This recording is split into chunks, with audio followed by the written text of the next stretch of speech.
Hello, Capricorn, Sun, Moon, Rising, and Venus signs. Kamusta po kayo? Sana po ay nasa mabuti kayong kalagayan. Welcome back po sa Star Tarot. At kung bago kayo rito, welcome din po kayo. Please subscribe, like, share my videos, and leave me a comment po kung nakaresonate kayo. Thank you. And this is a timeless reading po, for the next 24 hours.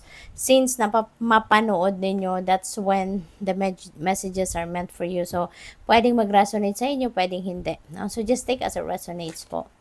We have King of Wands. Ayan, leadership. Siguro ang iba sa inyo dito, Capricorn, baka kayo ay isang leader, baka kayo ay isang manager, supervisor, lead, so pwedeng ganun ang katayuan or posisyon ninyo sa inyong trabaho. O pwede rin na ang iba sa inyo will be there pa lang, no, sa posisyon na yan. Baka kayo ay mapopromote pa lang, baka kayo ay i-appoint pa lang, sa ganong posisyon. Kaya congratulations po sa inyo. What else? We have 10 of Swords at saka 7 of Pentacles. So, yung tens po, tens represents endings, no? And beginnings. At, ibig sabihin dito na merong magtatapos. Meron kayong tatapusin na, no? Na sitwasyon. Kasi, this is something na sitwasyon na nahirapan kayo in the past, no? Tapos na to, nangyari na yan, na difficulty na yan sa buhay ninyo. Tapos, ngayon, you're going to put an end to that kasi maaaring matagal-tagal nyo nang na-experience yan. Maaaring matagal na kayong nag-suffer, diba? Nahirapan na kayo sa sitwasyon na yan. Pero ngayon, you're going to decide na it's about time na tapusin ko na to. It's about time na mag-move on na kayo, na mag-move on na ako sa buhay ko, yung ganon. So, whatever that is, no, nasaktan kayo dyan ng todo-todo, 10, di ba? 10 swords ba naman? So, masakit na, sobrang masakit. Baka na-betray kayo dyan, naloko kayo, na ano kayo dyan, na cheat kayo, no? Na scam, pwedeng ganon. So, depende sa inyong sitwasyon. But yeah, you're going to put an end to that, no? Nahirapan na kayo, nag-suffer na nga kayo dito ng, kung kunyari, sa pera, nahirapan na kayo, 'di ba? Sa pamumuhay, nahirapan na kayo, naapektuhan na kayo. Pag-iisip ninyo, damdamin ninyo, nahirapan na kayo, 'di ba? So, ngayon, you're going to rise above that situation na magdedesisyon na kayo na tama na to. 'Di ba? Enough is enough. Talagang lahat, 'di ba, may katapusan, lahat may hangganan. At dito may hangganan din ito sa buhay ninyo. Mas pipiliin niyo na dito na mag-move on na kayo from this situation. Kaya, magsisimula na kayo rito ng bagong ganap sa buhay. So, which is really good. Sa 7 of Pentacles, there is a vision dito na feeling ko, ito yung vision ninyo, ito yung plano ninyo, and maybe, unti-unti, pinaghirapan ninyo yan, na-establish nyo na yan, at naghihintay na lang siguro kayo ng resulta, naghihintay na lang kayo ng bunga ng inyong pagsisikap dito sa sitwasyon na ito. Kaya kung ano man, no, yung pwedeng sa trabaho ito related. So, kung ano man yung ini-vision ninyo, ano man yung ine-expect ninyo dyan na ma-achieve ninyo, no? That is coming to fruition. No? You just need to wait, no? You just need to wait. Kasi, 'di ba, lahat naman talaga, hindi na, ang nangyayari, lahat ng bagay sa kagustuhan ng universe, 'di ba? Hindi naman sa kagustuhan natin. Kaya, matuto tayo maghintay, no? Kasi feeling ko rito, hindi pa to ready para sa'yo. Okay? But, makukuha at makukuha ninyo yan. Pero, hindi pa siguro ngayon. So, tingnan natin kung ano pa mga mensahe ninyo, Capricorn. There is a join button po sa baba ng video, ha. Kung interested po kayo mag-join, mag-member sa channel. So, yun lang po. I-click nyo lang po yung join button. Thank you. So, vulnerability and freedom. Ayan. So, ngayon, parang papunta talaga kayo sa pagtatagumpay. Ayan. Inaabot ninyo yung star. Inaabot ng angel dito yung star. So, parang ganun kayo. You are about to reach your goals. You're about to finish whatever it is na pinagsisikapan, pinagtatrabahuan ninyo. Diba? Abot kamay nyo na yung tagumpay. Abot kamay nyo na rito yung iyong success. Kaya, maybe, pinaghirapan at pinagtyagaan nyo talaga ito ng bonggang-bongga. Hindi ba? Kaya, yun. Possible din ano, na meron kayong ano, yung vision ninyo na 'to, siguro talagang abot kamay niyo na. So, maaaring hindi na kayo maghihintay rito ng matagal, 'no? Parang ano nito, so maybe it's just around the corner already, 'no? At, kumbaga sobrang lapit na, 'no? Sobrang malapit niyo ng makuha ito, kaya good luck sa'yo.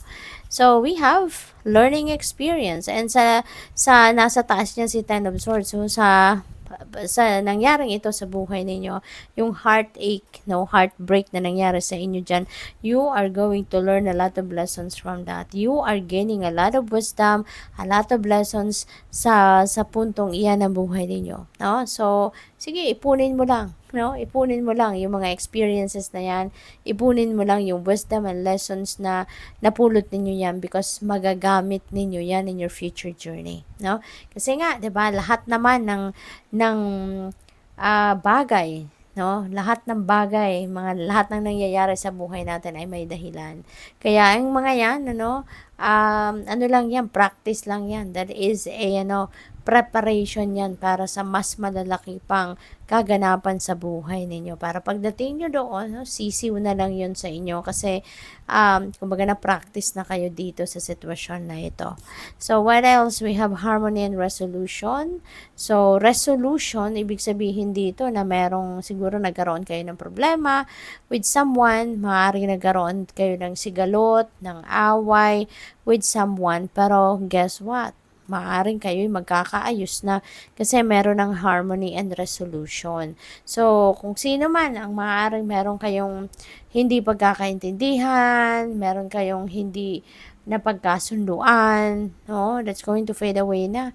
Siguro masusolusyonan mo na, mapapatch up nyo na, kaya magsisimula na kayong magsamang muli or maging magkaibigan muli or maging magkarelasyon muli. You're going to give whatever kind of relationship you have with this person another shot, no? Kasi ito na, may resolution na, no? Kaya magiging pwedeng mag-reconcile na kayo rito at yun nga, bibigyan mo ng bagong pagkakataon yung relasyon ninyo or yung taong ito, no, na magkaroon kayong muli ng tawag dito, another new chapter, no, sa inyong relasyon, anumang klase ito, and you're going to start to have a more harmonious relationship, no? So, good luck. So, tignan natin kung ano pa ang mensahe para sa iyo. And maraming salamat po sa suporta ninyo sa aking channel. Thank you for subscribing. At kung hindi pa kayo nakakapag-subscribe, subscribe na po kayo. And don't forget to tap the bell para ma-notify kayo kung may bagong video. And just so you know, everyday po ako nag-upload. Thank you. So, we have changes. Ayan, there's a lot of changes happening in your life. There are a lot of changes that is coming into your life dito, no?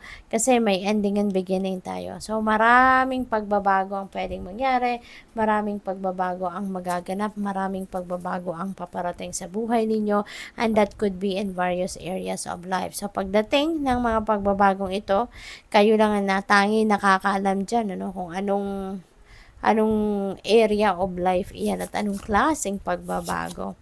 You are light. Wow. See, Capricorn. Siguro, you're very positive person. You're very optimistic person.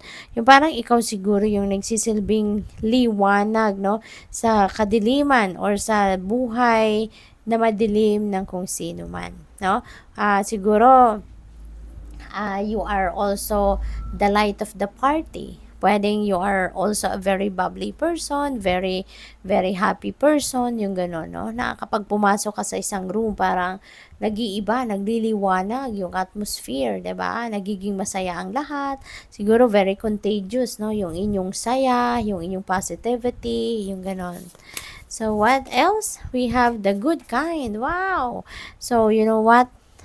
Siguro ikaw mismo, Capricorn, you are a good kind. Diba? You're a good kind because you are a very good person. Siguro napakabuti mo, napakabuti ng iyong puso, napakabait mo, napaka-compassionate mo, yung ganon. So, you are definitely a good person. You know? At saka dito sa the good kind, the energy na to, may mga magagandang bagay dito na paparating sa buhay ninyo. And pwedeng mabibilang mo yan sa mga kamay mo, 'di ba? Sa mga fingers mo. Sa hindi lang iisa, no? Ang pwedeng magandang pangyayaring dadating sa buhay ninyo. Kaya i-welcome nyo na ito, no? Maging handa kayo for anything, no? Kasi may mga pagbabago, so maaaring since there are good things coming your way, so maaaring yung mga pagbabagong ito is going to be good for you as well. So good luck. Thank you for watching Love and Light. Namaste.